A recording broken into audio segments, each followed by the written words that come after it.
The UNI Panthers take down #2 South Dakota State 24-9. It was a happy homecoming this past Saturday inside the Unidome. Coach, your football team went out there and really played well start to finish. The defense, though, kind of stole the show as they held a very high-potent South Dakota State offense to just 9 points in the game. No, I thought they played well. It was they went out there and really executed the game plan. We did some transition in the style of play, and we went back and forth, and our players adapted well. But offense did a great job as far as staying on the field and answering that call late in the third quarter when we had to go back and make that field goal after they had made one on us.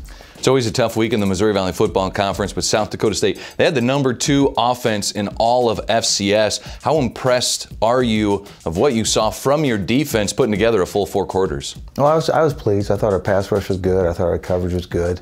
Open field tackling is always where it's at when you're playing South Dakota State, and I thought we did a good job.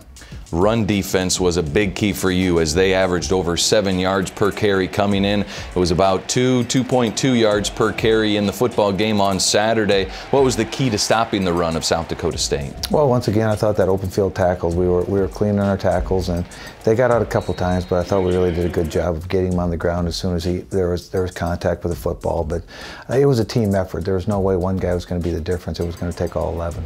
Linebacker Duncan Furch, he was one guy that seemed to find the football a few more times than others, led the team with 13 tackles. He was named Missouri Valley Football Conference Defensive Player of the Week, and he continues to just play excellent football for you. And for us behind the scenes, he was the one that made the biggest adjustment for that particular game because he had to move from his Mike linebacker position to the Will due to the injuries of our other 2 linebackers. So he made all the pieces fit together, and he played a very good game. Yeah, Chris Kolarevic not able to play. You had Alfonso Lambert, Kendrick Sunken step in there, and they both played really well for UNI on the defensive side. They did a great job. I mean, it was concerning all week long to see what was going to happen, and a couple new guys on the field. But that's what it is when somebody gets an opportunity. When one guy goes down, the next man has to go in there and play at a very high level, and those 2 did.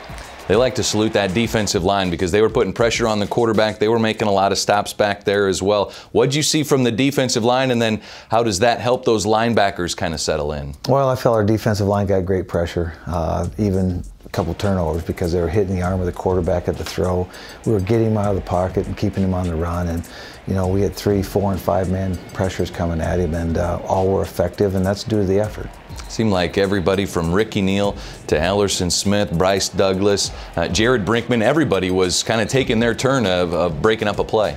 Well, we played multiple people there, and when you're fresh, particularly in the 4th quarter, those things show up. Early in the game, you really can't tell what's going to happen when you're rolling people through. When the 4th quarter rolls around, that's where you need the bodies because that's really the determining factor of the game. A big turnover late as South Dakota State was kind of trying to make their last gasp effort to try and get back into the football game. Xavier Williams able to make a nice one-handed snag to pick off a pass, ends up taking it into the end zone for a pick 6, but the secondary played really well against a tough quarterback and a really good passing game. Well, he was an excellent quarterback. He is an excellent quarterback, and our secondary did play very well. And led by Corby. Corby did a great job. Christian Jagan is in his 2nd start, did a great job. Our 2 corners, Roosevelt and Xavier, really did a nice job. And AJ kind of runs it. So very pleased with the whole secondary. This was the first football game since 2013. South Dakota State did not score a touchdown in it. Coach, as you move forward now in Missouri Valley Football Conference play, what do you want to see from your defense as they continue to make strides forward? I want to see progress still. I think there's still some things we have to do better.